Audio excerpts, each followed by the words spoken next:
ભારતીય રાષ્ટ્રીય કોંગ્રેસનો 141મો સ્થાપના દિવસ 28 ડિસેમ્બરના રોજ ઉજવાયો હતો। ભરૂચ જિલ્લા કોંગ્રેસ સમિતિ દ્વારા જિલ્લા કોંગ્રેસ કાર્યાલય ખાતે આ નિમિત્તે કાર્યક્રમનું આયોજન કરવામાં આવ્યું હતું। આ કાર્યક્રમમાં કોંગ્રેસના આગેવાનો અને કાર્યકરોની ઉપસ્થિતિમાં પક્ષના ધ્વજનું આરોહણ કરવામાં આવ્યું હતું। ભરૂચ જિલ્લા કોંગ્રેસ પ્રમુખ રાજેન્દ્રસિંહ રાણા, શહેર કોંગ્રેસ પ્રમુખ સલીમ અમદાવાદી અને જુબેર પટેલ સહિત અનેક આગેવાનો અને કાર્યકરો હાજર રહ્યા હતા। ઉલ્લેખનીય છે કે ભારતીય રાષ્ટ્રીય કોંગ્રેસની સ્થાપના 28 ડિસેમ્બર 1885ના રોજ મુંબઈની ગોકુલદાસ તેજપાલ સંસ્કૃત કોલેજમાં થઈ હતી।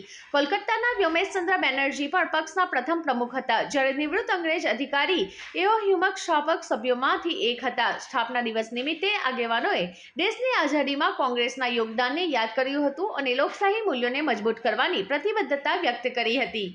રાષ્ટ્રીય કોંગ્રેસના 141મા સ્થાપના દિવસે ભરૂચ જિલ્લા તેમજ ગુજરાતવાસીઓ અને હિન્દુસ્તાનવાસીઓને હું ખૂબ ખૂબ શુભેચ્છા પાઠવું છું।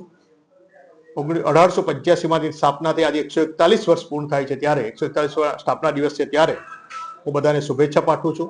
કોંગ્રેસનું યોગદાન આઝાદીથી લઈ આ દેશના બંધારણને અમલ કરવાથી લઈ અને સોય પણ નથી બનતી તે હિન્દુસ્તાનને આજે વિકાસની ફલક પર લઈ જનાર માત્ર કોંગ્રેસ પાર્ટી છે। ત્યારે એ સ્થાપના દિવસના દિવસે એ પાર્ટીનો હું સભ્ય છે, એનો મને ખૂબ ગર્વ છે કે કોંગ્રેસ પાર્ટી જે આઝાદીમાં આ હિન્દુસ્તાનને આઝાદ કરવામાં ખૂબ મોટો રોલ છે, એ પાર્ટીનો સભ્ય છું। સ્વતંત્રતા લોકશાહી બચાવવામાં અને સર્વધર્મ સંભાવવા માનનારી પાર્ટીનો સભ્ય છું, એનો મને ગર્વ છે।